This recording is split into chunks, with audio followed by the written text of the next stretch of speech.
কাদেরকে নিয়ে আপনারা আন্দোলন করছেন এখন যুগপথের সঙ্গে, সেটা জনগণ দেখছে। এটা পত্রিকায় আজকে হেডলাইন দেখলাম, কোথাও বলছে বাংলাদেশ জামাত ইসলামী সরকার গঠন করবে, বিএনপি বিরোধী দলে যাবে।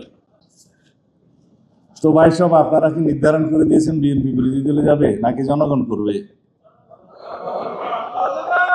কিন্তু আমার জবাবটা এখানে সেরকম না।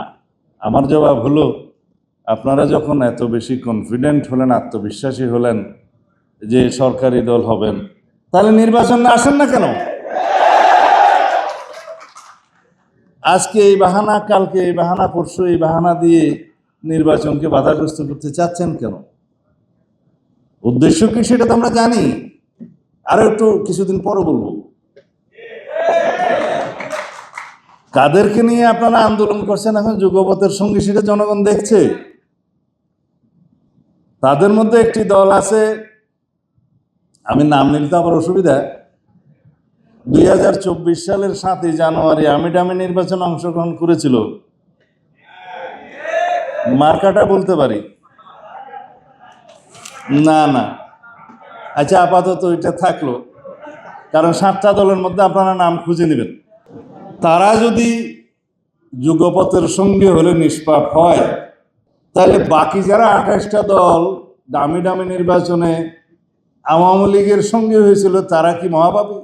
মানে আপনাদের সাথে সঙ্গে হলে যুগপথের, তাদের কোনো পাপ নাই, এই নীতি সঠিক নয়। আর আপনারা কি বাতাসের কথা বললেন, তো যারা 2024 সালের নির্বাচনে তারা অংশগ্রহণ করার সুযোগ হয় নাই, কিন্তু তার আগের সব নির্বাচনে যারা হাত পাকা দিয়ে বাতাস করেছে তারাও সঙ্গী। তাদের সম্পর্কে আমি বললাম বলে আমার উপর মহা আক্রমণ। কিন্তু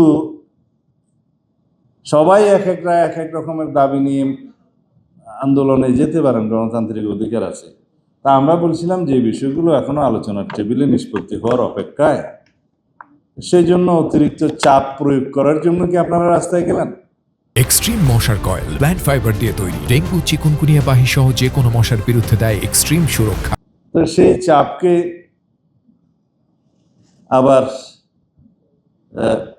বাতাস শূন্য করার জন্য আমাদেরকেও তো যেতে হবে রাস্তায় আন্দোলনে। সেটা কি আমরা এখন চাই? কারণ আমরা আলোচনার টেবিলে নিষ্পত্তি চাই। কারণ বাংলাদেশের গণতান্ত্রিক সংস্কৃতিতে অনেক পরিবর্তন হয়েছে। আমরা চর্চার মধ্য দিয়ে আছি, রাজনৈতিক সংস্কৃতির সেই চর্চা করতে করতে আমরা এটাকেই ধারণ করব।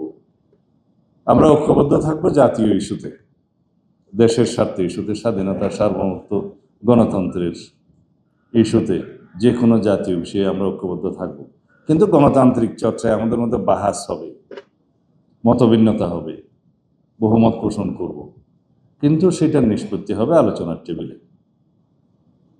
আলোচনার টেবিল এবং আন্দোলন দুইটা যদি একই ইস্যুতে হয়, তাহলে এটাও সবের বিতা। কেউ বলছেন পিআর চাই, ঠিক আছে, পিআর যদি চাইতে হয় সেটা তো ডিসাইড করবে জনগণ। আমরা কে কটা রাস্তায় মিছিল করলাম, বিভাগীয় পর্যায়ে কে কটা সভা করলাম, 1000 2-3 লোক দিয়ে মিছিল করলাম, তাতে কি পিআর প্রতিষ্ঠিত হয়ে গেল? আপনারা নির্বাচনী ইশতেহারে আপনাদের দাবিগুলো উল্লেখ করে নির্বাচনে আসুন। জনগণ যদি আপনাদের পক্ষে রায় দেয়, ইশতেহারের পক্ষে রায় দেয়, আপনারা সেটা বাস্তবায়ন করবেন। এটাই তো গণতান্ত্রিক রীতি।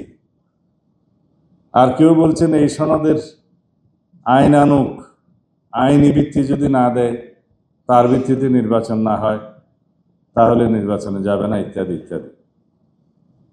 আইনি ভিত্তি দেওয়ার সমস্ত কলা কৌশল নিয়েই তো আমরা আলোচনায় আছি। সমস্ত রকমের বিশ্লেষণ আমরা করেছি, অনেকে তাদের দাবি দিয়েছে, প্রস্তাব দিয়েছে, বিশেষজ্ঞ কমিটি দিয়েছে, আমরা সেটার উপরে কথা বলছি।